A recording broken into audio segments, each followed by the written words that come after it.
sternum just slightly lifted.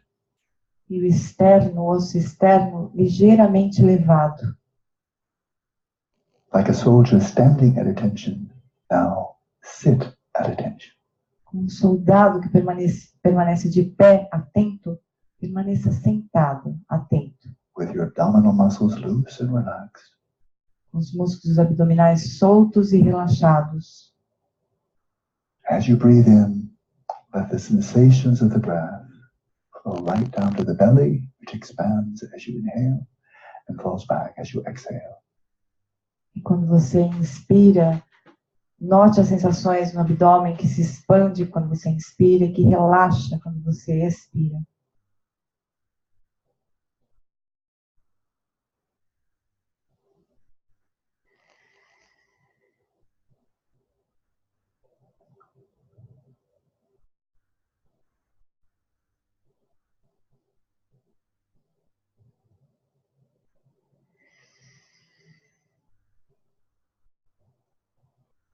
In this way, we settle the body in its natural state. Dessa maneira, nós estabelecemos o corpo em seu estado natural. A state of dynamic equilibrium. Estado de equilíbrio dinâmico. Imbued with the three qualities of relaxation, stillness, and vigilance. Imbuído das três qualidades de relaxamento, quietude e vigilância.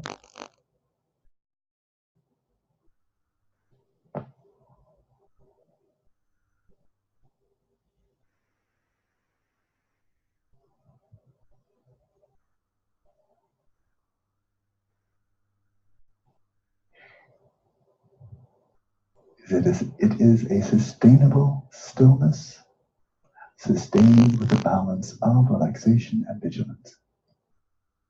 E para que seja sustentável, o relaxamento sustentável, equilibre o relaxamento com o estado de vigilância.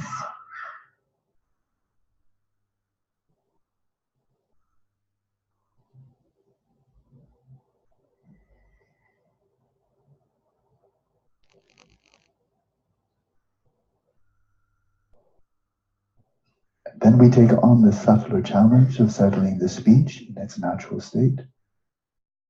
E agora nós assumimos um desafio maior de estabelecer a fala no estado natural. A state of effortless silence. Um estado de silêncio sem esforço.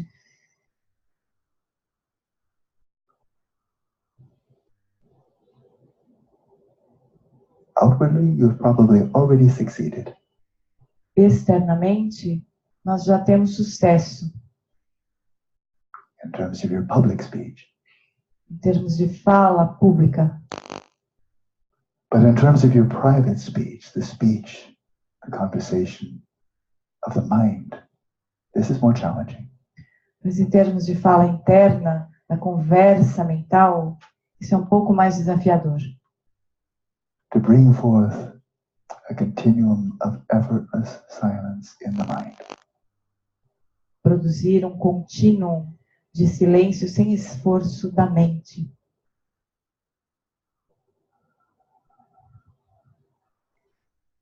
How to get the mind to calm down. Como nós podemos fazer a mente se acalmar? And rest quietly and clearly. E repousar quieta, clara.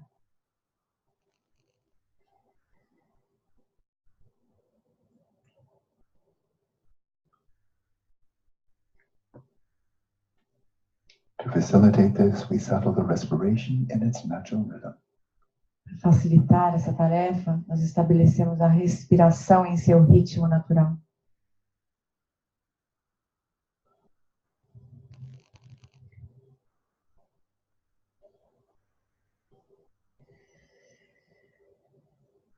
And this means to allow the breath to flow in and out effortlessly and unimpededly. E isso significa permitir que o ar entre e saia sem esforço, sem impedimento.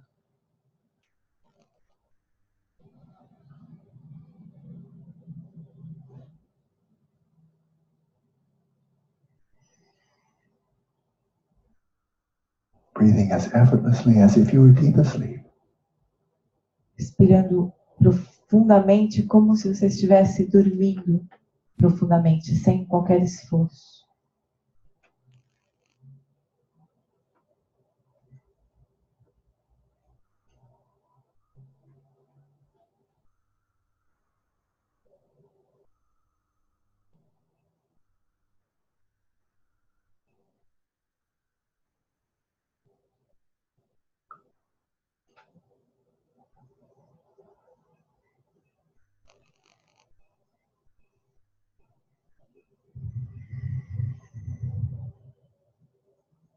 The key here is the out-breath, A chave aqui é a expiração, which is a natural occasion for letting go, for relaxing deeply. que é uma ocasião natural de soltar e de relaxar mais profundamente.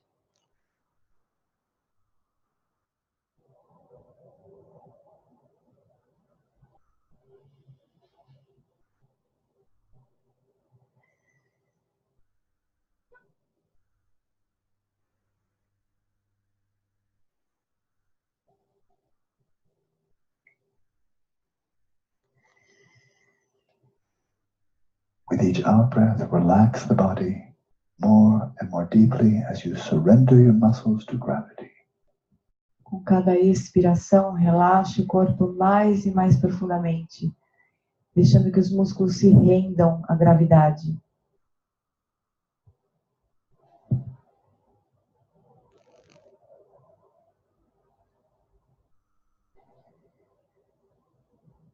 As you breathe out, release and continue releasing the breath until you've released it all, holding nothing in reserve. Na expiração, solte o ar, solte até o final, sem reter nada.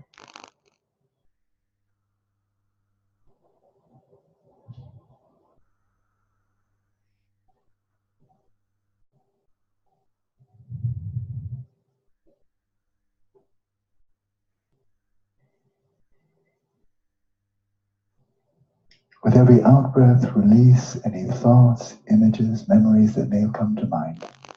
Com cada expiração, solte qualquer pensamento, memória ou imagem que tenha surgido na sua mente. As if your out-breath were a gentle gust of breeze blowing away dry autumnal leaves. Como se a expiração fosse uma brisa leve, soprando as folhas de outono caídas no chão.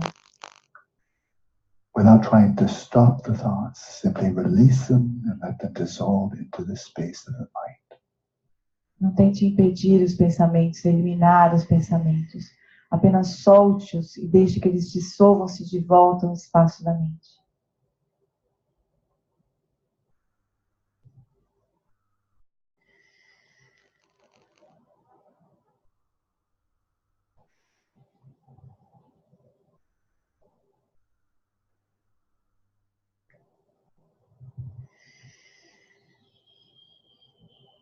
And when you fully release the breath, then rest even more deeply, relax deeply. Quando você soltar todo o ar, relaxe ainda mais profundamente. And simply allow the next breath to flow in without pulling it in and without impeding the inflow of the breath in any way. E simplesmente deixe que o ar entre, sem puxá-lo e sem qualquer tipo de impedimento. Breathe out effortlessly. Allow the breath to flow in effortlessly. Expire sem esforço e deixe que o ar entre sem esforço.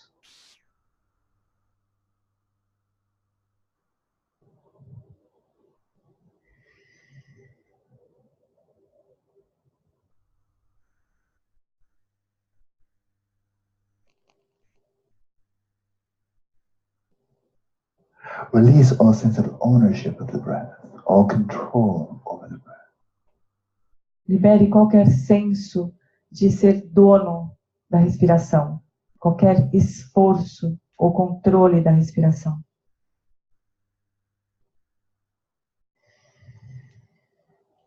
And from breath to breath, simply allow the body to breathe without interference, without intervention. A cada respiração, apenas deixe o corpo respirar, sem qualquer interferência, sem qualquer intervenção.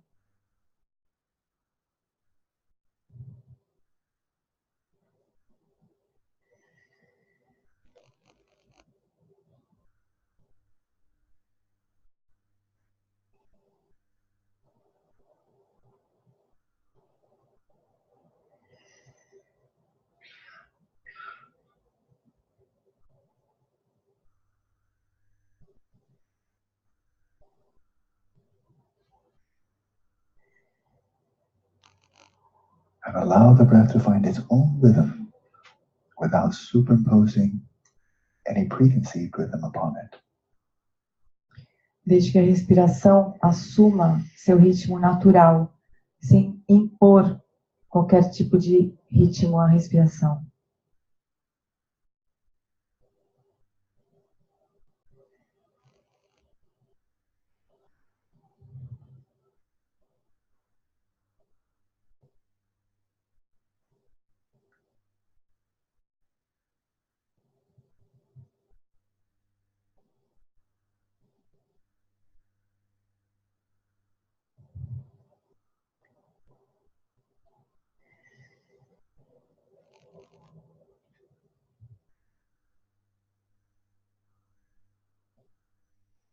Then we turn to the subtlest of the three settlings, and that is settling the mind in its natural state. E agora nós passamos para o maior desafio, que é estabelecer a mente em seu estado natural. We begin by setting the mind at ease. E nós começamos deixando a mente à vontade.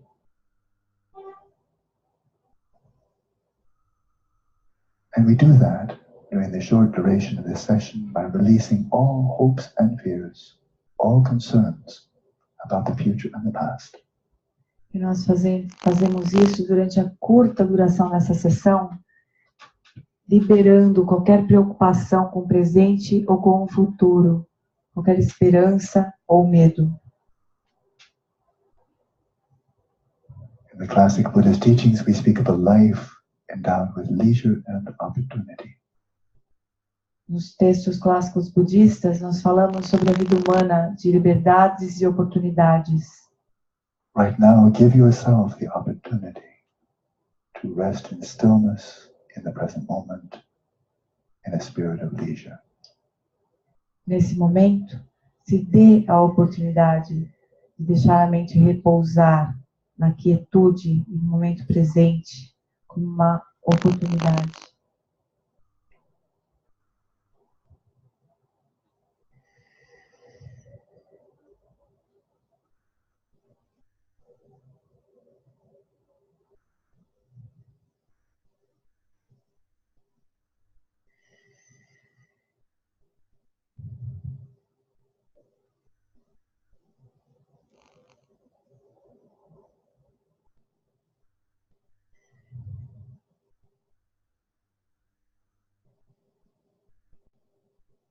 And by releasing all grasping to desires and aversions, hopes and fears, your awareness effortlessly comes to settle in stillness. E soltando todas as fixações aos desejos e aversões, as esperanças e ameaças, somente repousa no estado natural por si mesmo.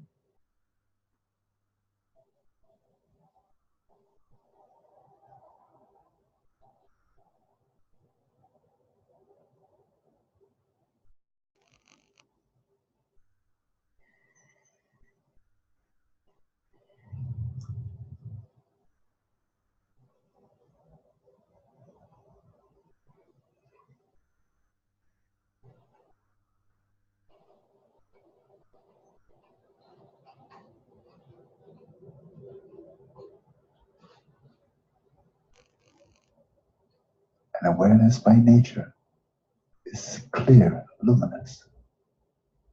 A consciência, por natureza, é clara e luminosa.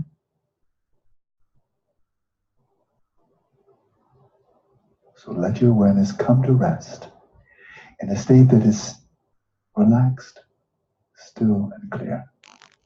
Desde que a consciência repouse nesse estado que é relaxado, quieto e claro.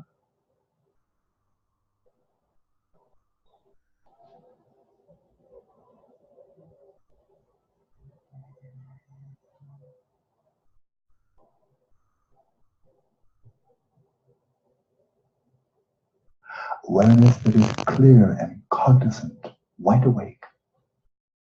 Consciência clara e cognoscente, desperta, But not identifying with the body, não se identificando com o corpo or with the activities of the mind. ou com as atividades da mente. It is a stillness in the midst of the movements of the mind. É a quietude em meio aos movimentos da mente.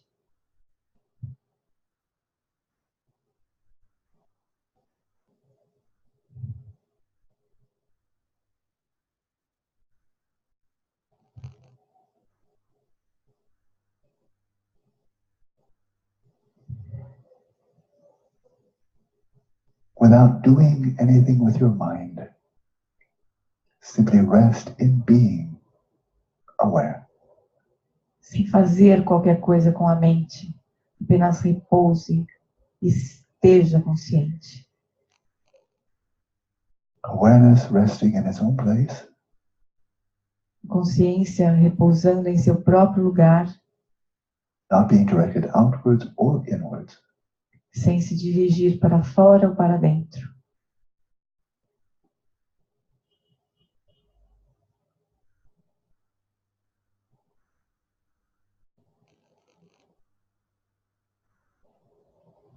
Rest your awareness right where it is, Desde que a consciência repouse onde está. and sustain the flow of awareness of being aware. E sustente o fluxo de consciência de estar consciente. Relaxed, still, and clear. Relaxado, quieto e claro.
Bem. A pilota aqui esqueceu de botar para gravar no comecinho, então eu vou mandar o áudio dessa prática para vocês junto com o link do vídeo, tá? Essa foi a primeira prática que a gente fez no retiro. E ela, eu não sei bem se foi nesse momento, ou que momento foi que o Lama Lomas falou que essa é uma prática inicial e uma prática final, né? Ela pode ser a prática, a única prática, e porque assim, o começo é como a gente vai começar a prática e é a fruição também da prática, né? O início da prática vai ser a gente fazer isso, né? Cuidar de dar um tempo para o corpo parar, para o corpo poder ser uma boa companhia para nossa mente, né? Um corpo tranquilizado, assim, pacificado, que não se move para lá para cá. A gente vai, pode ser que a gente gaste a sessão inteira fazendo isso, né? Aquietando o corpo. Daí, conforme a gente aquieta o corpo, a respiração naturalmente vai se tranquilizar também, vai para o ritmo natural. A gente não vai interferir na respiração nessa prática, né? Isso vai ajudar a mente a se tranquilizar. Por fim, a mente vai se tranquilizar. Um pouco por consequência do corpo e da respiração no ritmo natural, mas um pouco também por decisão. É como se a gente precisasse decidir, né? Se soltar das expectativas, das esperanças, dos medos e das preocupações, tudo que ronda a nossa mente, né? Mas no fim vai ser o resultado também da prática.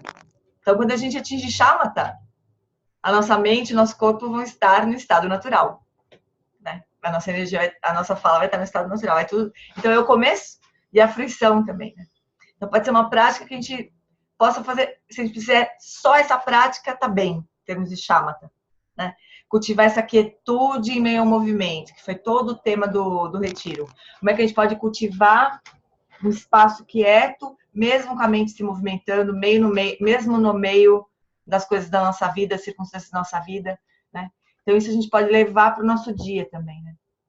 É uma prática sensacional. Eu vou cortar agora esse áudio que eu recebi com essa prática, mandar para vocês, porque esperta que não gravou o começo do... Eu ia te perguntar. Tem uma sequência de... Eu ainda vou também, né? Tô ganhando intimidade com o Zoom também. Aliás, eu não sei como é que vocês estão enxergando. Vocês enxergam todas as janelinhas de todo mundo? O que vocês enxergam? Não? Então, eu acho que tem um jeito de mudar isso, né? Eu posso deixar... O que ficar para mim, eu acho que vai ser o que vai ficar gravado, acho eu, né? Que vai ser o que vai ficar gravado. Então, eu tô deixando agora todas as janelinhas. Depois, não sei se eu abro, não sei bem o que eu faço direito. Mas vamos vendo.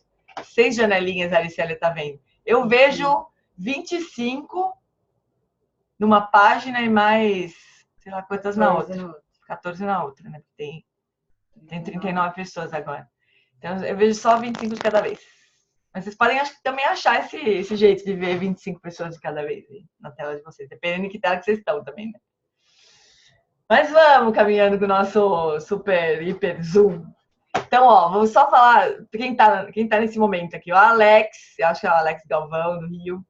A Ângela, a Aricélia, a Beth, o Bruno. O Buda Vairocana, que eu acho que é a lindinha da Carmen, do Rio. Acho eu. Deixa eu ver. Não dá pra ver direito essa carinha. Eu acho que é a Carmen, do Rio. A Carmita, o Celso, a Cláudia, a Kátia, a Dani Degânia, a Dani Bernardi, o Darcy, a Érica, a Flori, o Gil, a Iris, a Jane, a Karina, a Lana, a Lidiane, a Maria da Paz, a Maria Eugênia, a Maria Gonçalves, a Milena, a Mônica Delgado, a Natália Roberto, a Daleia, Osvaldo, Pati Fiuza, Paula, Paulo Berner, a Rafa, Rosana, Sandra Solange, Thiago e Yun. Por enquanto, somos esse povo juntos aqui. Dá uma alegria, gostei dessa brincadeira do Zoom aqui. Então tá, chuchus. Eu vou tentar ficar olhando nas mãozinhas de vocês aí, ou quando vocês quiserem interromper, vocês... Deixa eu fazer uma coisa aqui. Mutei todo mundo, mas vocês podem desmutar se quiserem. Mas é melhor se vocês levantarem a mãozinha, ficar menos tumultuado, eu acho, né? Outra coisa que eu vou pedir para vocês, quando vocês entrarem no Zoom, né, semana que vem, já entra com o microfone desligado. Porque eu não consigo, tem algumas pessoas que eu não consigo mutar. Então, se a gente estiver no meio da meditação, coisa assim, a pessoa entrar cheia de alegria, cheia de amor para dar, né, no meio da meditação, pode fazer um barulhão, que assustar os coleguinhas, né? Então, melhor se a gente já se lembrar de entrar com o microfone mutado. Certo, amores? A Jane tá falando que a Marcinha tá na casa dela e daqui a pouco ela vem. Oba, Marcinha, especialmente convidada. Muito bem. Então, a gente vai seguir a leitura do livro aqui, na página 39. A gente ainda está no ponto 1, né, das preliminares. E dentro das preliminares, a gente ainda está na morte em permanência. Né? A Dani está falando que tem um botão em cima, eu acho, que é alternar para a galeria. Mas dependendo se a pessoa está no iPad, eu acho que não tem a mesma visão de alguém que está num computador, né? Ou no celular. Mas quanto mais pessoas vocês puderem enxergar, mais legal também. Vamos deixar as pessoas todas aparecerem aqui. De vez em quando eu mudo a telinha aqui para todo mundo aparecer mesmo. Assim, vamos indo. Tá bom? Então, Ramo, vou começar a ler. Então, essa brincadeira do Zoom só eu que vou ler, né? A gente combinou isso. Que eu vou podendo pilotar aqui as perguntas também. Certo? Mas, por favor, participem, né? Não é assim, só eu vou ler, mas né, a gente vai discutir, a gente está estudando, né? Certo? Então, vamos lá. Enquanto muitas pessoas estão comprometidas com a crença de que a morte traz a cessação total da existência pessoal, muitos outros afirmam ser agnósticos, admitindo honestamente que não sabem o que acontece na morte, portanto, não têm opinião sobre o assunto. À primeira vista, essa parece ser uma posição bastante razoável e inteligente, pois, afinal, quem de nós realmente sabe o que acontece na morte? Então, vou mutando, tá? Por outro lado, se examinarmos nossas hipóteses de trabalho, o Elon Musk fala muito disso, né? Hipótese de trabalho. Eu acho legal essa ideia, né? De hipótese de trabalho. A gente realmente não sabe o que está acontecendo, o que acontece na morte, né? Não sei vocês, assim, mas eu não me lembro da última vez que eu passei por isso. A gente realmente não sabe. Mas a gente pode admitir como hipótese de trabalho, né? O fato de a consciência permanecer e atravessar, né, para outra vida. Se isso for assim, o que é que vale a pena na vida, né? Esse que é o ponto. Então, adotar essa hipótese de trabalho, uma sugestão que o Elon Musk faz para a gente, né? Então, se examinarmos nossas hipóteses de trabalho em relação ao significado da morte, acho que todos nós descobriremos... Pessoal, vamos mutar os microfones, por favor. Tem umas pessoas que eu não consigo mutar por alguma razão aqui. Acho que todos nós descobriremos ter alguma crença a esse respeito, quer nos consideremos agnósticos ou não. Então, ver o que a gente acredita com respeito à morte. Isso é uma coisa importante, né? Vamos dar uma paradinha nesse momento, fazer que nem o Tenzin faz. Vamos dar uma paradinha nesse momento. E vamos investigar, assim, o nosso coração. O que a gente acredita com relação à morte? Isso é importante para a gente desafiar. A gente vê com que hipótese que a gente está trabalhando, mesmo sem ter consciência clara dela. Tiago, eu acho que o teu microfone está aberto. Você pode mutar, por favor? Consegui mutar agora.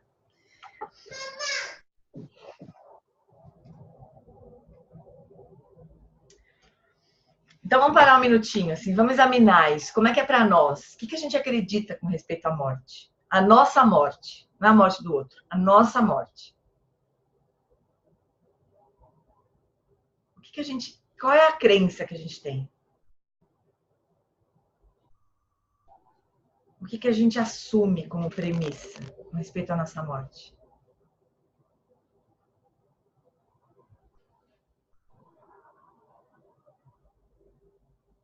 A gente assume que ela é o fim mesmo de toda a existência, ou a gente assume que algo segue, ainda que a gente não saiba o que é?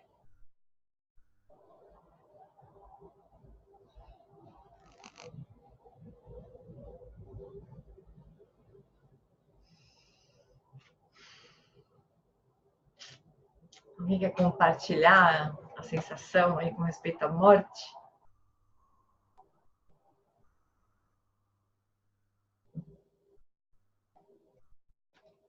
Eu não sei se eu tenho bem internalizado assim que segue. Mas quando eu penso assim, eu vejo claramente a sensação de ter um apego mesmo na conformidade que tá, assim, do jeito que tá a coisa, né? Uhum. Tipo, eu sendo filha da mãe, literalmente, você sendo tua irmã, essas coisas assim, todas do jeito que estão aqui. Me dá aflição pensar e sentir que na próxima vai ter outra formação de banda, assim, sabe? Uhum. Mas então você tem a sensação que segue? Eu tenho. Esse que é o ponto. Fala, Darcy. Você se mutou. Eu, raríssimas as vezes, muito raramente, eu penso na minha morte. Então, agora você Isso pensou? não passa na minha cabeça. Mas agora Não. nesse você pensou? Não, você falou da morte, a morte para mim não tem significado nenhum. Para mim, isso, eu não realizo isso. Para mim é indiferente se segue, se não segue. É indiferente? Não sei porquê, isso não. Talvez seja uma negação, porque eu perdi meu pai muito cedo. Eu tinha 6 meses quando ele ficou doente e ele morreu quando eu tinha 4 anos. Então, essa história de morte, para mim, é uma coisa que realmente não. Então, mas é uma questão simples, assim. Quando você pensa que na sua morte, você vai morrer agora, tá morrendo agora. Você acha que vai acabar? A pergunta é simples, não é o significado mais. Não, eu acho que não vai acabar, não. Esse é o ponto que eu tava querendo ver aqui. Porque ele faz essa sugestão, assim. Quando a gente pensa na nossa, examina a nossa hipótese de trabalho, a gente tem alguma crença com respeito à morte, né? Que vai acabar, que não vai acabar, que vai ser sofrido. Alguma crença a gente tem, né? Então é interessante saber o que a gente pensa. Eu li o livro tibetano dos mortos, mas quando o Alan Wallace explica consciência substrato, etc., eu tenho uma grande admiração pelo que eu leio ou pelo que eu ouço vindo dele. Mas do ponto de vista do budismo, enquanto tradição de sabedoria religiosa, etc., para mim é como se fosse uma visão intelectual. Já o Alan Wallace, não. Mas a questão é para você o que é. É esse ponto. Não é o que você acha das visões várias. É na sua experiência, quando você pensa na sua morte, você tem a sensação de que vai acabar ou não vai? Não vai acabar. E se essa hipótese de trabalho for válida, eu seguiria o caminho. A minha tendência é acreditar no que ele fala a respeito disso. Certo. A Flori fala que acha que vai continuar sonhando, como no sonho da noite. A sensação que é um sonho que vai seguir, né? A Lidiane fala que fica com vontade de fazer aquela prática que alguns mestres sugerem, da gente ir até um velório de um desconhecido e se ver naquela posição, ali deitadinho, claro. Se ver naquela posição deitadinha ali. É uma boa prática, né? A Odaleia, eu penso sempre, especialmente quando tenho notícias de doenças e mortes, mas tenho dúvidas sobre a continuidade, daí fico pensando no que preciso fazer ainda. Uhum. Então, o primeiro ponto é esse, né? O que a gente acredita, né? Para nós é claro, cristalino, que continua, embora a gente não tenha certeza. A gente não tem certeza, né? O que o Alan está falando, a gente não sabe de verdade, né? Mas a gente sempre tem uma crença, né? De que continua e de que não continua. É isso só para a gente investigar, né? O Rafa falou assim, eu acho que deve continuar, porém, iria preferir que não. Rafa, você tá o Rafa você tá de ponta cabeça, tá ligado, né? Tá bem engraçado aqui, tá? O Rafa tá de ponta cabeça. A Sol acredita que segue. Eita. A Roberta fala que o sonho lúcido, então, ameniza bem a dúvida. A lucidez no sonho parece, segundo os mestres, o sonho parece que esse estado pós-morte, né? Então, sim, ter lucidez no sonho pode amenizar a dúvida ou amenizar, pelo menos, a aflição, né? De pensar em como que vai ser esse estado. O Darcy viu a mãe morta deitadinho. Mas não é a mãe morta deitadinho, é você no lugar da sua mãe deitadinho. Essa foi a proposta da Leia, eu acho. Quem foi que falou? Lidiane. Da Lidiane. A Rosa em cima do Darcy. A Iris, para mim tem muitas provas de vida após a morte, muitos vídeos no YouTube de crianças que lembram das vidas anteriores. Tem muitos argumentos, né, a favor. Tem livros sobre isso e tudo mais. Né? Mas é interessante a gente investigar, né, qual que é a nossa crença com relação a isso, né. Então tá, seguimos. Em nossas vidas cotidianas, Tiago, fim do cenário, das aparências dessa vida, mas a cognição segue adiante, sem essa configuração. Tá. Esse termo cognição, ele é correto, né? Ele é correto. Aliás, no português essa palavra é a que existe. Cognoscência não existe, embora a gente decidiu que existe. A gente inventou que existe, né? E o Marcelo resolveu parar de brigar com essa palavra. Porque no inglês é cognoscence, né? Que é a própria experiência que a gente tem de estar consciente, né? A experiência que a gente tem de estar consciente, tô consciente, tô acordada, né? Tô consciente. A experiência que a gente não consegue nem explicar direito, né? Que experiência é essa de a gente agora saber que não tá em coma, né? Que a gente tá consciente, mesmo que a gente fique quietinho, né? Mesmo que a gente nem olha para fora, que a gente fecha os olhos. Tem uma sensação interna de consciência, né? Então, isso que é verdade, que chama cognição. Mas cognição é uma palavra que pode dar um sentido intelectual, assim, né? E não é esse o ponto. É da consciência, né? Da cognoscência. Eu adotei essa palavra. Eu acho que existe agora para mim no português. A Ângela falou, Ramana Maharishi realizou-se quando ficou imóvel, imaginando-se morto aos 16 anos. Pois é uma boa prática, né? Se imaginar morrendo. O Johnson fez essa prática no Rio de Janeiro, quando ele veio para o Brasil. A gente comentou, né, o ano passado. Ano passado agora. Caramba, semana passada a gente comentou isso, né? Que ele falava, olha, tua bolsa, depois que você morrer, a tua bolsa, né, não vai ser mais tua, entendeu? Essa bolsa que você se desespera, sonha que perdeu, sonha que roubaram, né? Se angustia se roubarem, essa bolsa, cartão de crédito você pedaço de plástico, né? Exercício interessante, assim, né? Mas é muito bom a gente entender o que a gente entende que vai ser a morte, né? A nossa morte, especialmente. Em nossas vidas cotidianas, desejamos algum tipo de experiência favorável ou esperamos evitar algum infortúnio após a morte? Se assim for, essas preocupações realmente influenciam a maneira como conduzimos nossas vidas e os tipos de escolhas que fazemos no dia a dia? Né? Primeiro, se a gente acha que continua, se a gente tem medo do que vai acontecer depois, e se isso impacta a nossa vida? São reflexões, né? Se eu acho que acabou, que nem o Rafa falou, o Alan Watts também fala isso, queria muito que acabasse. Porque essa seria a terceira nova verdade, né? Do Buda. Qual é o fim do sofrimento? A morte. Acabou. Fim. Não precisaria nem da quarta nova verdade. A terceira é qual é o fim do sofrimento? A morte. Pronto, acabou. Beleza. Maravilhoso. Só que ele desconfia que não seja assim. Né? Então, se a gente, dependendo do que a gente acredita, né? Então, supondo que a gente acredita que existe a vida depois da morte. A gente tem medo do que vai acontecer depois da morte? A minha irmã falou que tem, é uma aflição de pensar que a configuração vai mudar. Se a gente lê alguns relatos budistas, também pode ser que a gente se apavore. Fala, o quê? Vai aparecer um monte de monstro gritando, sabe o quê? E pode ser que tenha medo, né? O próprio fato de a gente não saber o que acontece pode ser uma fonte de angústia. Né? Tudo isso impacta no jeito que a gente vive a nossa vida? Em outras palavras, a gente está se preparando para esse momento que vai chegar. Esse é o ponto da história aqui, né? Vai chegar. Temos planos, esperanças ou medos que não se limitam apenas a esta vida? Não só o momento da morte, né? Mas as vidas que vêm.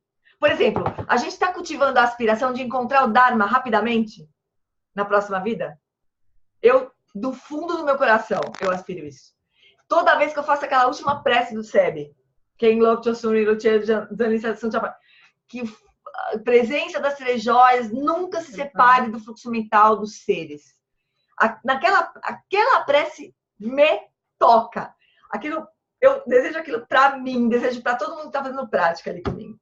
Essa prece realmente não é uma prece que eu preciso fazer esforço para me conectar com o sentido dela. Não precisa, é uma prece que sai do meu coração, assim.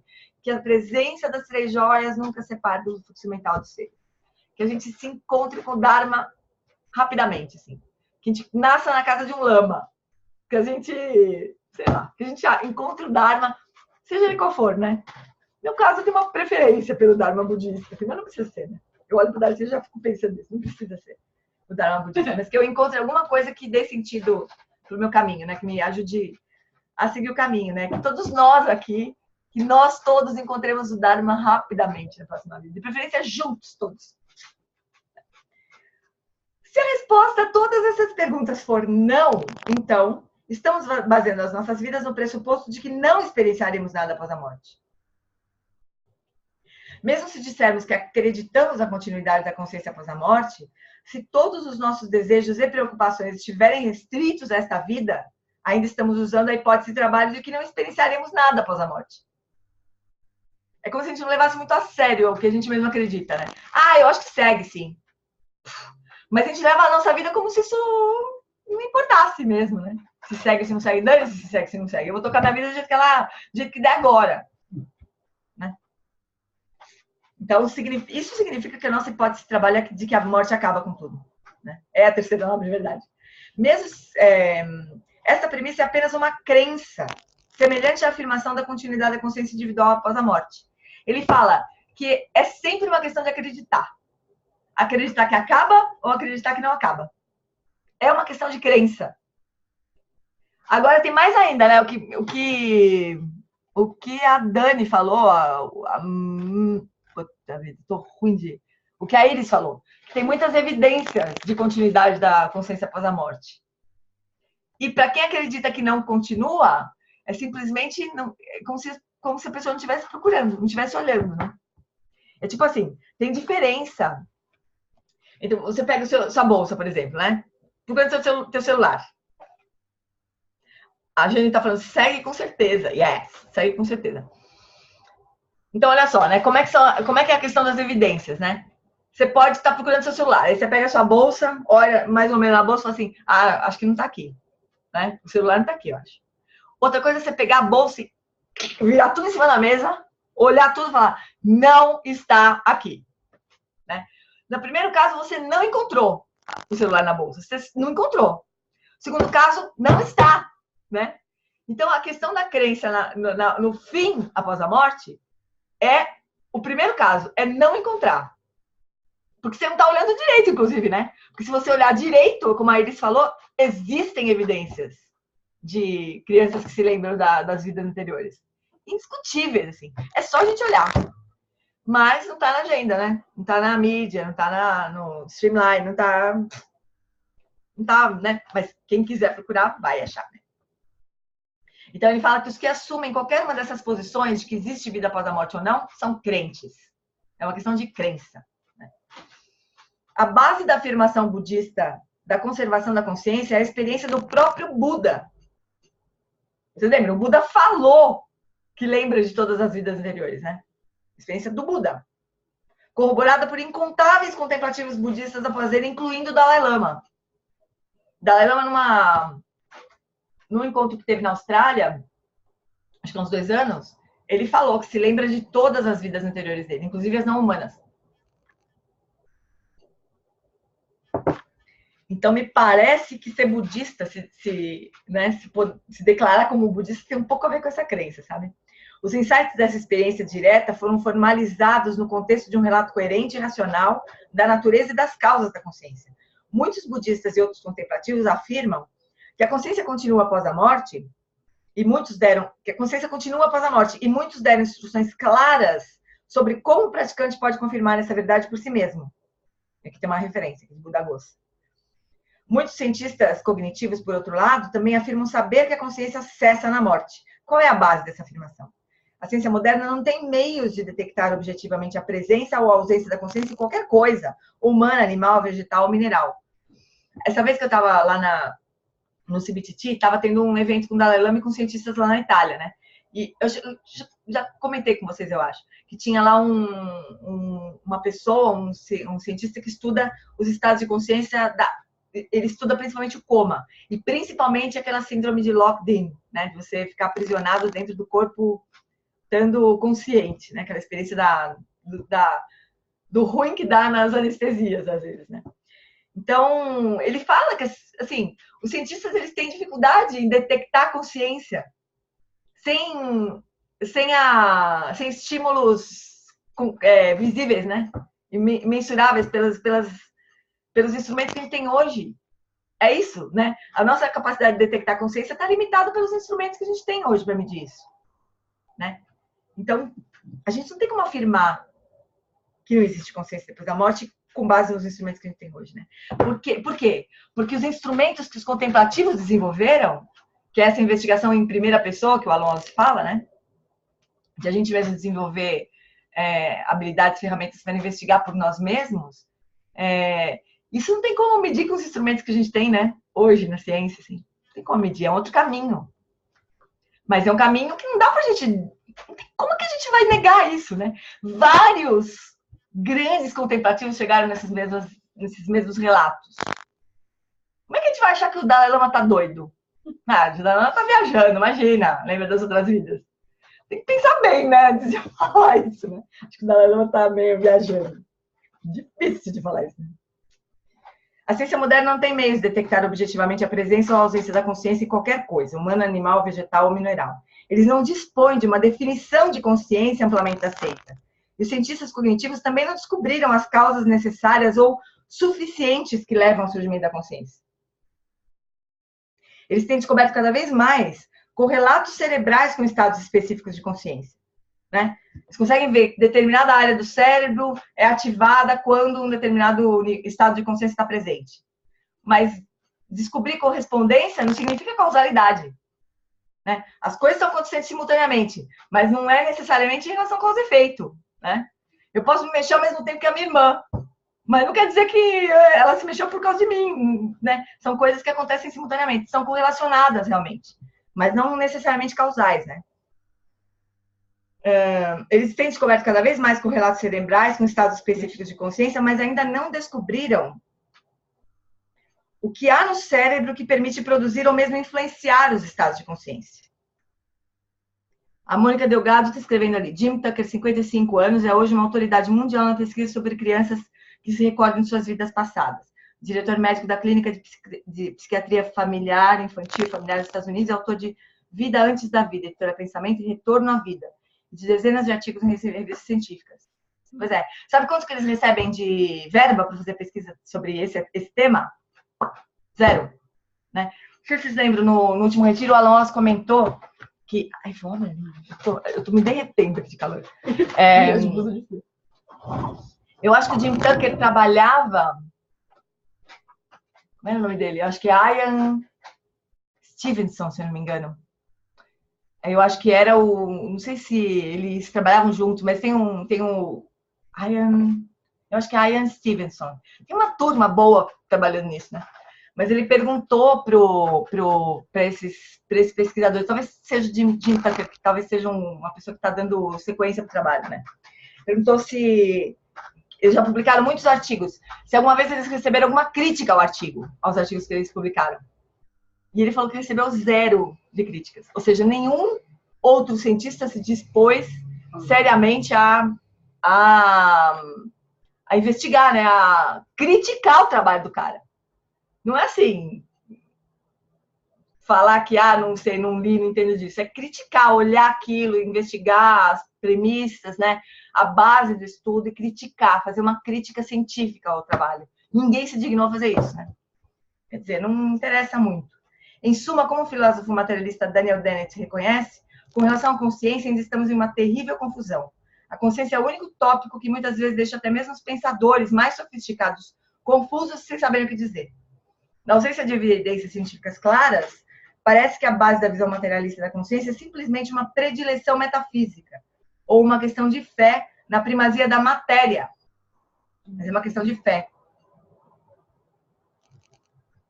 A Floridice desapareceu, ela não sabe voltar. E como é que eu faço ela voltar? Clica aí. More.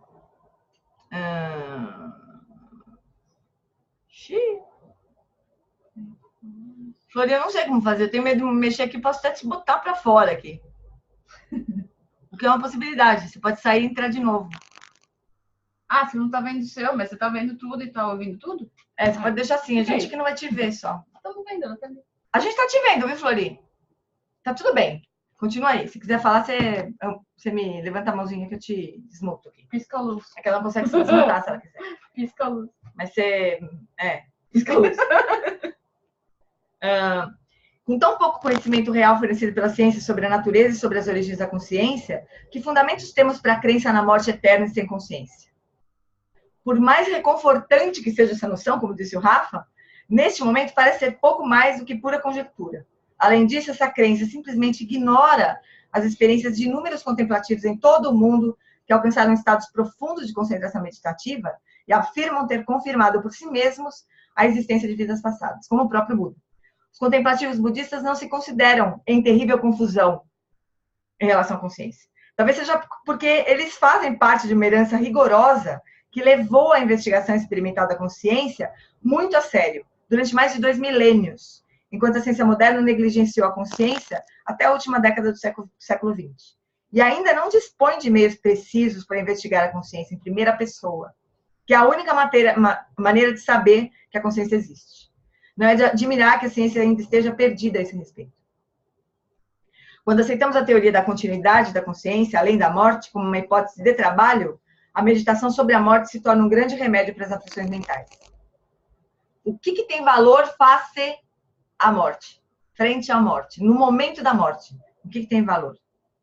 É difícil ser arrogante quando você está ciente de que vai morrer. Os apegos perdem o brilho diante da morte. O Buda disse que a consciência da morte, da impermanência, é o mais poderoso de todos os discernimentos para reorientar radicalmente a nossa vida no caminho do Dharma. Por isso que ele é um pensamento que transforma a mente, né?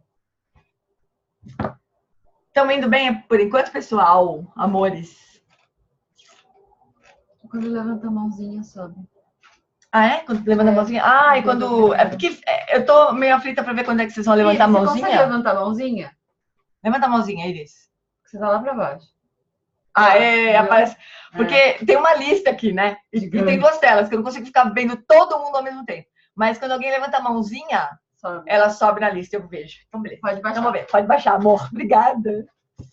Então, tá bom. Agora a gente vai entrar no último dos 4 pensamentos transformadamente, do primeiro ponto. Nesse ponto que nós estamos, né? E não vamos terminar hoje. É o terceiro ainda, não é o último, não. É o terceiro. É o do sofrimento. Depois ainda tem o karma, pra gente olhar. Quem que subiu aí? Fala, Carminha. Cadê ela? Deixa eu achar aqui. Cadê a Carmen? Acho que eu desisti. Ô, Cá, você desmontou essa tela. Pronto. Mutou de novo. Mutou de novo e desapareceu da tela. Tá bom, não quer falar com a gente, não fala. É o Buda mesmo. O Buda se manifesta e vai pro Sambhogakaya de novo. Tá só o Sambhogakaya lá da Carmen. Então, vamos lá. A natureza insatisfatória do ciclo da existência. O primeiro ponto do treinamento da mente em 7 pontos é o treinamento nas preliminares. Continua com... o primeiro ponto, que é o treinamento nas preliminares, continua com o terceiro dos 4 pensamentos que transformam a mente. A meditação sobre o sofrimento e o descontentamento que permeiam todo o samsara. O termo budista que é o termo budista para designar todo o ciclo de existência no qual estamos sujeitos a aflições mentais e seus resultados. Né? Então, descontentamento, né? É o dukkha, né? O termo sânscrito para isso, é um descontentamento. Com respeito a essa palavra, eu já ouvi várias discussões, assim. Alguns falam que é um descontentamento, outros falam que não, é sofrimento mesmo. Dukkha é todo o espectro. Desde um incômodozinho, desde o sofrimento que tudo permeia, até um sofrimento desgraçado de quem está, sei lá, perdendo um filho. Né? Quando Buda alcançou a iluminação, duvidou que alguém fosse acreditar no que havia descoberto sobre a natureza da realidade e sobre a capacidade humana para a liberdade e para o despertar espiritual.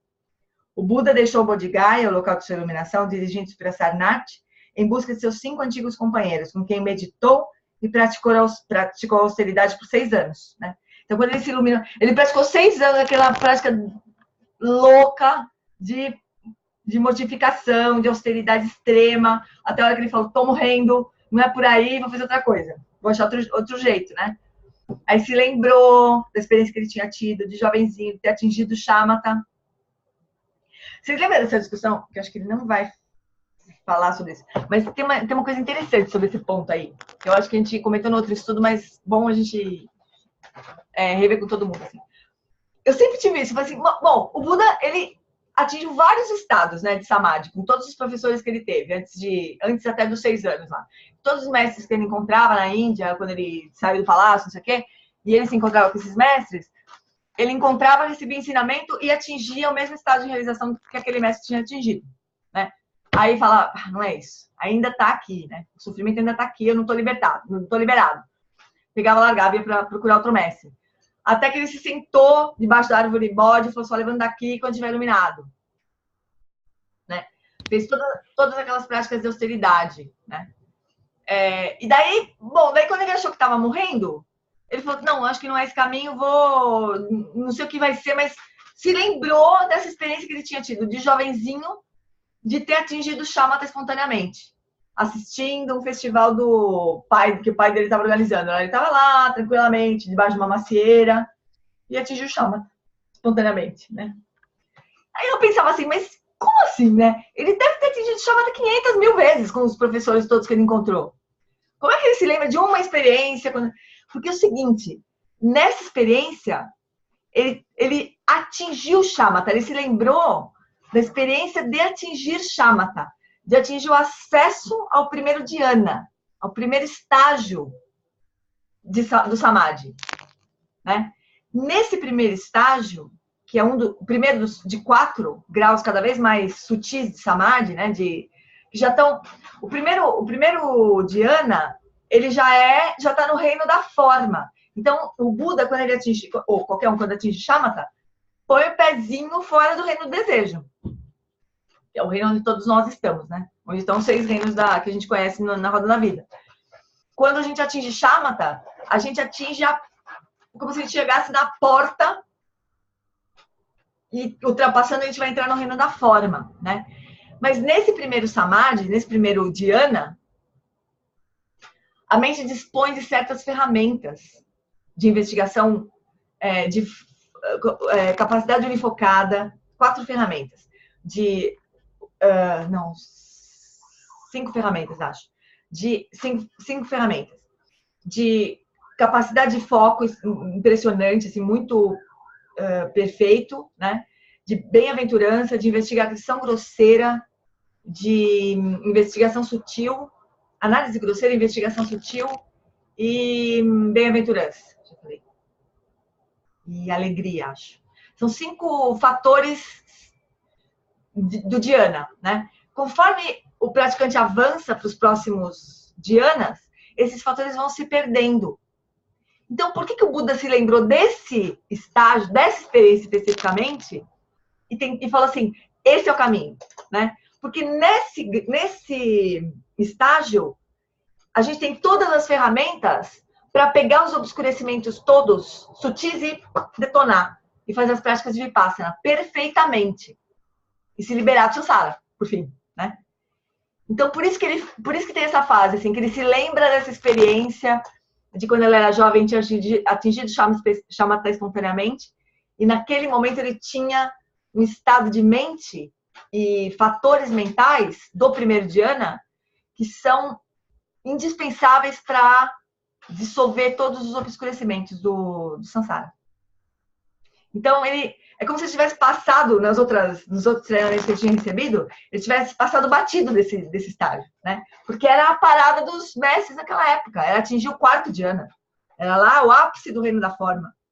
E estágio do reino da não forma também. Eles achavam que isso era a liberação. Eles iam cada vez mais para o topo, para a cobertura do samsara, achavam que a cobertura do samsara era a iluminação. Não é. Eles atingiam reinos super sutis, experiências super sutis do reino da forma e do reino da não forma. Então, mas isso vendo por isso, é um caminho gradual. É um caminho gradual. Mas o ponto não é ser caminho gradual. O ponto é que nos outros treinamentos que ele recebeu, ele ia além desse primeiro estágio. Onde essas ferramentas são disponíveis. Como se ele precisasse ter voltado para trás, reconhecer que estado mental de mente que era esse, que dispunha dessas ferramentas, e usar para detonar o samsara. Para dissolver o obscurecimento por obscurecimento. Isso é interessante, né? Não faz muito tempo que eu entendi isso aí. Não faz muito tempo que eu me liguei. O Alan Watts deve ter falado 500 vezes, mas eu escutei não faz muito tempo. Então, quando o Buda deixou o Bodhisattva. Então, quando ele atingiu a iluminação, demorou para ele se animar de levantar de lá, né? Aí veio o Indra e falou: não, vai, Buda, vai. Porque tem muitos seres com pouca poeira nos olhos, né? Aí o Buda se animou de levantar e ir até Sarnath, que é longe para burro. Andou para burro para chegar em Sarnath, não sei se andou para burro, né? Ou se ele tinha crescido de caminhar rapidinho. Mas, enfim, é longe Sarnath de Bodh Gaya. Mas ele foi atrás dos 5 neguinhos que treinavam com ele, né? As modificações lá, as austeridades. O Buda falou: vou lá falar com esses caras, né? Falar que não é por aí, né? Tipo assim, você descobriu a grande sacada do universo, né? Vou sair por aí, vou pegar aqueles coitados lá que estão, se é que eles sobreviveram ainda, né? Que ainda por cima ficou bravo com eles. Que ainda por cima ficou bravo com eles. Porque, né, os 5 achavam que o Buda era um arregão, né? Que ele se levantou lá, fracão, bundão, né? Abandonou o barco, né? O Buda deixou Bodh Gaya, o local de sua iluminação, dirigindo-se para Sarnath em busca de seus 5 antigos companheiros, com quem meditou e praticou austeridade por 6 anos.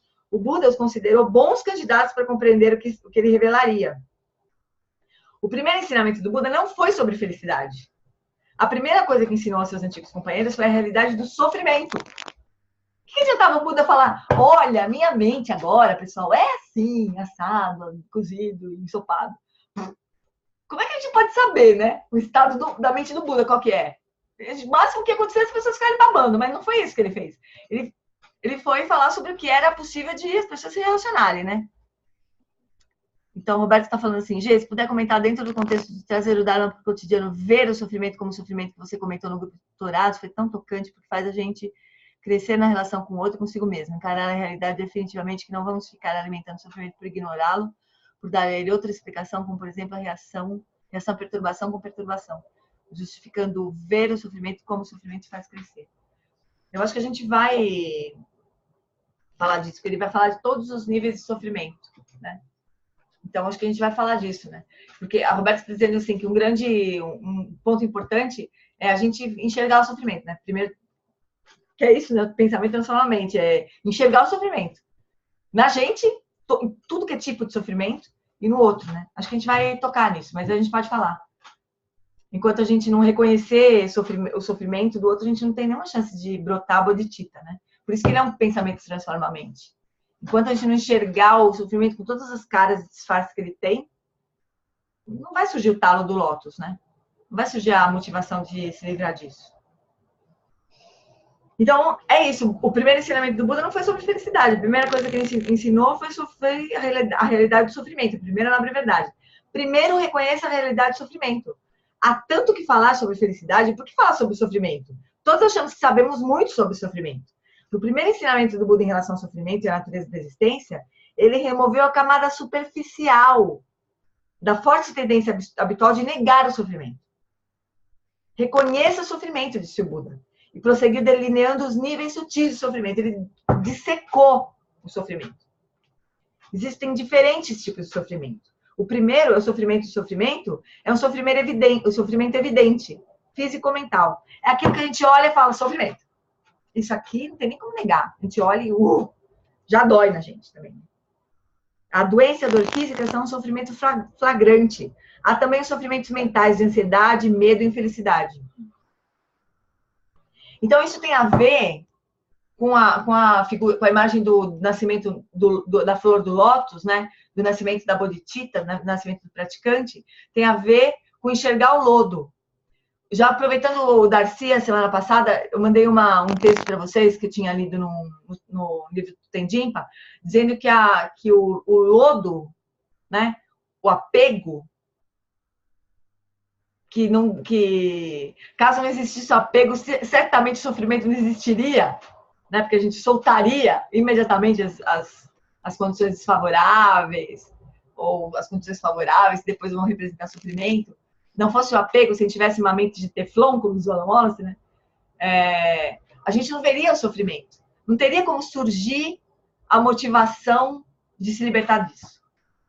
É por isso que aquele texto diz que o sofrimento, o apego, né? O apego representando a semente mais essencial do sofrimento, assim. Não fosse o apego, não teria como nascer a bodhicitta. Não fosse o lótus, desculpa, não fosse o lodo, não teria como surgir o lótus. Então, por isso que o sofrimento é necessário para o surgimento, para a iluminação. Por isso que a gente diz que o reino dos humanos é o melhor dos reinos para se praticar. Porque no reino dos deuses, onde o sofrimento é sutil, pouco, demora para sentir, dói pouco, ninguém tem motivação de se iluminar. Acho que está maravilhoso. Tá? Pelo menos está... Ou mesmo que quem os arhats, né? Que atinge a liberação do samsara. A liberação do samsara... Darcy caiu, né? Justo o Darcy que estava me perguntando sobre isso. A liberação do samsara, ela é terrível, porque não é iluminação. Então, o praticante do caminho Hinayana, caminho do ouvinte, cujo grau mais elevado é o grau de Arhat, que é o grau que é a situação de liberação do sofrimento, ele é uma perda de tempo. Porque, assim, o Buda vai ter que ir lá falar para o Arhat, criatura, vem que tem um trabalhão pra gente aqui. Vamos lá, tá um monte de gente sofrendo lá. O Arhat está preso no Nirvana. Né? Ele está aprisionado no Nirvana. A gente não pode aspirar a isso, gente. Por isso que aspirar, ter a aspiração de bodhicitta é tão importante. A gente não quer ficar preso no Nirvana, a gente quer se iluminar. A gente quer poder sair desse estado de um só sabor, como dizem os mestres, né? Que é da iluminação, e não ter nem preferência pelo Nirvana ou pelo Samsara. Tanto faz. A gente quer ajudar os seres. Se a gente não cultivar essa aspiração da bodhicitta, a gente corre o risco de se libertar do Samsara e ficar lá, no Nirvana. Até um Buda se expor aí lá e dar uma flechada no coração da Arhat, né? Como diz o Alan Wallace. O sofrimento é necessário ou reconhecer que existe sofrimento já é alguma coisa para nos motivar? Então, é mais fácil a gente reconhecer o sofrimento no outro se a gente tem a experiência daquilo, né? Então, por exemplo, falando agora de um nível mais grosseiro, assim, né? O Paul Ekman diz que a ressonância emocional frente ao sofrimento do outro é muito mais poderosa para fazer surgir a compaixão do que a compreensão cognitiva do sofrimento do outro só. Então, por exemplo, as pessoas que têm síndrome de Asperger ou graus variados de autismo, que não empatizam no nível emocional, ou seja, não sentem o sofrimento do outro, e nem sentem sofrimento, na verdade, nem com deles mesmos, né? É um grau menos poderoso de compaixão que eles são capazes de gerar. Eles podem aprender. Então, Paul Ekman fala, né? Que reconhecer a emoção, ter essas ferramentas cognitivas pode ajudar muito. Mas não é nada comparado a sentir o sofrimento do outro. A ressonância emocional é muito mais poderosa. Oi. Me fala uma coisa, tem esse perigo de a gente fazer boas ações virtuosas, e no renascimento a gente renascer no reino dos deuses? Ah, se tem. É por isso que a gente faz dedicação de mérito. A gente pega o mérito que a gente acumulou, que pode nos levar a um renascimento melhor no Samsara, e a gente recusa, fala, não quero renascer melhor no Samsara, eu quero me iluminar. Né?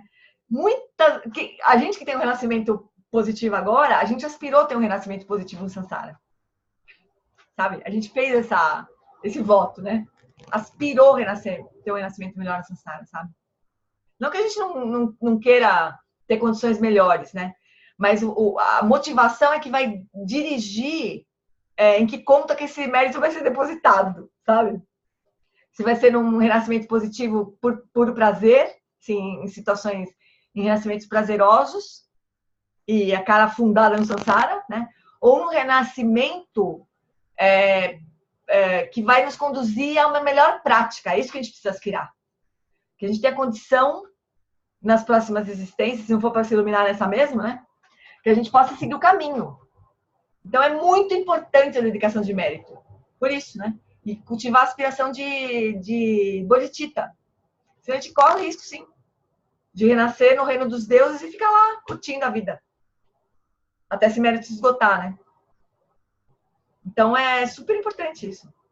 Cultivar a motivação, na hora de dedicar o mérito, se lembrar. Gente, e ver onde que a gente está, o que a gente está aspirando, mesmo, verdadeiramente, honestamente, o que a gente está aspirando. Quando a gente vê alguém numa condição super maravilhosa, assim, a gente pode ser que fale, ai, quem me dera, né? Quem me dera escambau. Quem me dera renascer numa terra pura. Quem me dera renascer na terra de Amitabha, para poder me iluminar rápido. Né? Isso sim, a gente teria que aspirar. Então, quando a gente vê um grande mestre, quem me dera ser como esse mestre, né? Não quem me dera ser como uma turma. Eu faço isso. Eu tenho maior inveja da uma turma. Aspiro todos os dias nunca mais me separar do Dharma. É isso mesmo. Essa aspiração. Eu brinco que eu tenho uma inveja da uma turma, que eu queria ser uma turma, né? Porque ela é bonita, inteligente, super maravilhosa, né?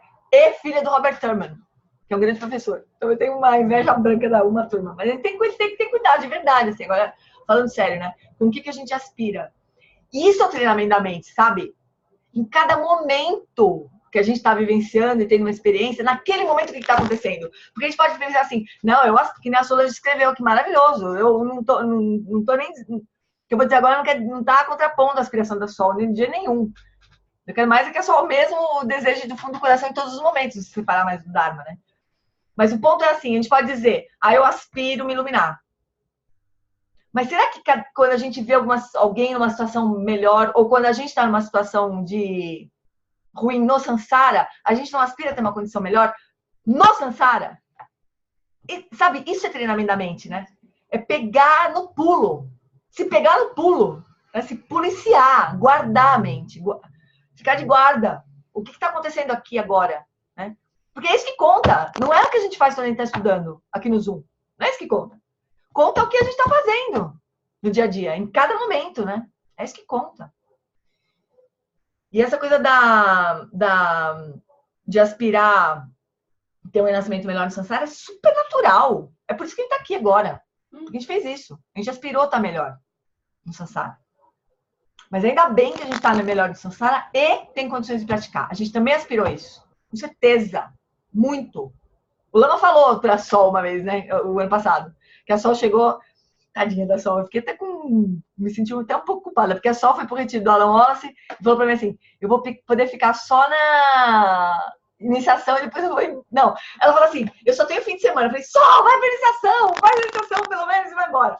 Aí ela foi, fez a iniciação e foi embora. Quando ela foi se despedir do Lama Santa, falou assim, mas Sol, você aspirou isso durante tantas vidas. Agora que você tá aqui, você vai embora. Bicho chegou morrer, mal, né? Passou mal. Esse ano ela foi, meditação e fez o retiro, né? Então, assim, certamente a gente aspirou muitas vezes ter isso que a gente tem nesse momento, né? Tanto no Sansara quanto no Dharma, né? Mas o ponto aí, direcionando tudo pro Dharma, eu não quero me dar melhor no Sansara, não é esse o ponto. Eu quero ter condições de praticar. Possivelmente vai ser uma condição melhor no Sansara, né? Não tem muito como evitar isso, assim, é resultado de karmas, né? Mas que a gente pegue isso e pratique. Não se deslumbre assim, uau, que beleza, tô por cima da... Imagina, isso aí acaba assim, né? Agora, aspirar, não se separar do Dharma é outra coisa, né? O Thiago falou, putz, que sacada legal, G. Não sei bem qual foi, acho que dos méritos, Thiaguinho. Não sei bem qual foi que a sacada que ele curtiu aqui. Essa sacada da motivação, quando a gente vê o pessoal que está na situação melhor que a nossa, de se olhar e falar... Porque, assim, confissão pública aqui, volta e meia, o que eu tô querendo é só me dar um pouco melhor e tal. Esse negócio da iluminação é muito bacana, mas eu quero resolver os meus problemas, não sei o quê. E aí tudo isso vai ficando misturado, confuso, né? Então... essa prática aí de olhar para dentro quando dá aquela situação de ver os outros, né, sei lá, com riqueza, com, sei lá, circunstâncias mais afortunadas, pelo menos na aparência, né, do que a nossa. Então, achei uma super sacada. É assim, esse que é o ponto do treinamento da mente mesmo, né? A gente se pegar nos momentos da vida real, assim, né? A vida como ela é. Por isso que, assim, é legal de botar pendurado na parede, depois a gente memorizar todos os aforismos, sabe? Para isso ficar no radar. A hora que aparecer um voto, assim, puxa, como eu queria, bem, toca um alarme lá. Olha só o que você está aspirando, né? E é natural que a gente aspire se sentir melhor, né? É isso que todos os seres aspiram a felicidade. Gê, eu jogo na Mega Sena. Eu jogo na Mega Sena, cara. Mas olha só, Thiaguinho, eu vou te falar uma coisa do fundo do meu coração. Eu jogo na Mega Sena, sabe pra quê? Pra dar o dinheiro pro Luma Santen e pra dar o dinheiro pro Luma Lotte. Pra isso que eu jogo na Mega Sena. Eu falo, se eu ganhar na Mega Sena, essa porcaria do Toscana vai sair em 1 minuto. Cheque foi. Eu jogo também. E quando entra em retiro, a minha irmã tem que jogar pra mim. Fica desesperada se perde um jogo. Então, isso que eu ia falar. Perguntando se eu tinha jogado. Eu também penso assim, vou ganhar na Mega Sena, vou entregar o dinheiro pro meu irmão, pra minha irmã, pra minha mãe, ó. Me pico pro retiro, sabe? Aí eu falava pra ela que eu não ia contar de tudo que é compromisso financeiro que eu tenho na vida e tchau, fui, né? Tem retiro agora, né? Então essa é a minha motivação para jogar na Mega Sena. Isso que eu ia falar. A gente pode também juntar as coisas, né? O Alonso fala assim, a gente não tem nada de errado a gente querer ter um bem-estar maior para nós, para nossa família, não tem nada de errado. Para que isso apoie a prática, né? Ele fala que essa juntada das coisas é perfeita, assim, que a gente tenha condições materiais melhores para poder se dedicar à prática, para não se atrapalhar, né? Reverências para você por essa aspiração aí, viu? Eu acho que é o único jeito, né? Porque eu já perdi todas as... Eu não nasci rica, eu não casei com milionário, não vou me casar com milionário, né? Então, minha única chance é jogar na loto. Flori, para você reaparecer no vídeo, coloca o cursor sobre alguma pessoa. Vai aparecer 3 pontinhos azuis. Clique nele e clique em Show Myself. Ouviu, Flori? Tenta aí. Apesar que agora a gente vai só para fazer a dedicação de méritos, né? A Vânia que tá escrevendo no chat. Olha no chat, Flori. Sei que você tá vendo o chat também, né? Lana. Agora, a coisa mais engraçada tá o Rafa de ponta cabeça, que eu não tô entendendo o que ele tô fez. olhando pra ele. É muito engraçado. Lana, pra você fazer aparecer a mãozinha, você tem que clicar em participantes ali embaixo, você move assim o cursor para baixo, aí aparece... Um menu embaixo. Participantes. Aí você clica aí, vai abrir uma janelinha lateral. Aí tá escrito lá embaixo qualquer coisa de... O que tá escrito? Para você desmutar você, e tem uma coisinha de levantar a mão logo em seguida. Eu não sei os nomes, porque tudo em inglês, eu não falo inglês. Show? Não sei o que fiz para ficar assim. Você tá me ouvindo? Amo.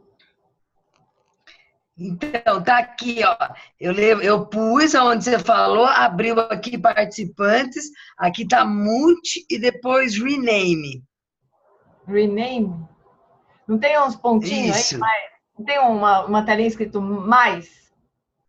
Não tem. Mais. Agora eu vi a Flora com a mãozinha aqui, ó. A Flora tá com a mãozinha. Você tá gravando, e a Sol tá com a mãozinha, mas a mãozinha para mim não aparece. Não, Flor. Embaixo dos nomes todos, tem umas janelas, tem uns negócios, muda, mute, não sei como é que tá na sua playlist. Achei, Raise Your Hand. Isso! Raise Your Hand. Olha lá, olha eu. Eu tô de mão. Mas não sei se ela conseguiu... Flori, você conseguiu voltar, se enxergar outra vez? Acho que sim. Devagar a gente vai se familiarizando com... Obrigada, Audrey. Nada. Com o Zoom. Mas é mais legal, não é, pessoal, do que o Hangout? Não, só de ter 39 pessoas, a gente vê as 39 quase mesmo. Não fica aquele tiroteio para ver quem que entra no Hangout, né? Aí cai um, entra o outro, aí um manda torpedo pra mim, agora não consigo voltar. É tipo elevador, né? É muito mais Não legal. precisei vir tanto correndo hoje, vim assim, vim andando normal, não fiquei que nem uma louca, né, vindo na Paulista, assim. Só para entrar no Hangout, né? A imagem é melhor, exatamente, a imagem é melhor. Então, beleza. Qualidade de som, de imagem, nem compara. Muito melhor, né? Foi uma boa mudança. Então tá bom, amores, vamos encerrar já 9h10. Então a gente faz agora a prece de longa vida ao Lama Wallace e a dedicação de méritos agora, né? Lembrando o que é que a gente está fazendo na dedicação de méritos, né? E todos os méritos que eu puder... Porque não fala isso na dedicação de méritos, né? Fala assim, bom, que os méritos possam conduzir todos os seres sem exceção a esse estado de realização. Não fala assim, que os méritos não me levem para um estado melhor de Sansara, mas me levem a ajudar todos os seres de relação. Precisava ser mais explícita essa dedicação de méritos, né? Assim a gente não se confunde, né? Mas é isso, chuchus. Então vamos fazer a prece ao Lama e a dedicação. Tempa tua doje chanchen dagel kansanzin pe makarai tenzin ke busha pe tempa Dandre Trinidad Shindu Selatse Takodrola Jambe Chachin Pakel Sandra Mena Tendrutsika Alan Wallace Shedrakpa E que bushem puxa pretendurti Zalinte da que panucho Sugil tem mi urtabur seu zepa Lopon que kutse zetrin Yedro cantar pela sutri fazer. Aqueles que sustentam os ensinamentos do professor Sakyamuni, do grandioso Vajradhara e de Padmasambhava, que guarda todos os segredos dos vitoriosos, possam suas vidas ser longas e possam eles iluminar os feitos do Buda como o sol e a lua. Aquele que derrama uma grande chuva de amor sobre seres em terras distantes, sustenta-os com o néctar dos ensinamentos do Buda, por incontáveis deus afortunados, o grande ser conhecido como Alan Wallace, possa sua vida ser longa. Em Jambuvipa em geral, e especialmente no Ocidente, você ilumina os ensinamentos dos vitoriosos como o sol e a lua. Ó Mestre, possam sua longevidade e seus feitos ser muito extensos, e possa você guiar todos os seres em seu caminho para a liberação.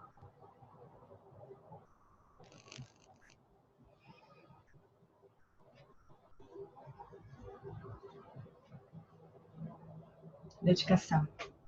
Gyawadi Nirduda Gorgana Madra Gyurni Droatika Malupa Vei Salagoparshu. Por esta virtude, possa eu rapidamente realizar o Lama de Udiana e possa eu conduzir todos os seres sem exceção a esse estado de realização.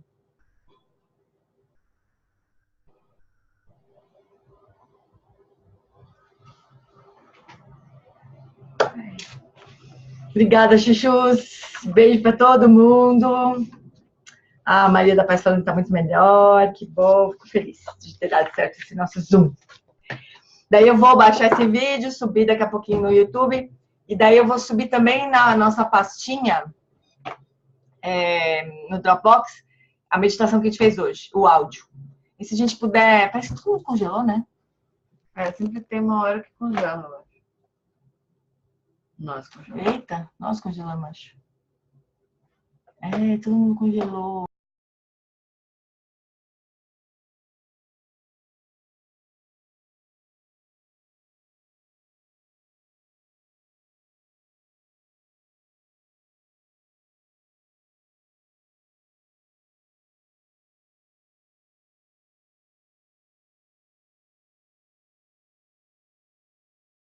Tô mutada. Eita! Eita! Tudo errado aqui. Então, eu estava dizendo pela terceira vez que Eu vou subir o vídeo e vou subir o áudio da prática que a gente fez hoje, porque eu não estava gravando no comecinho. O áudio sumiu mesmo. Agora voltou. Então tá bom, amores.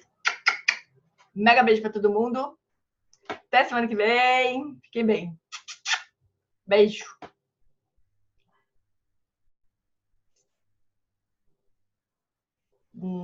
Top.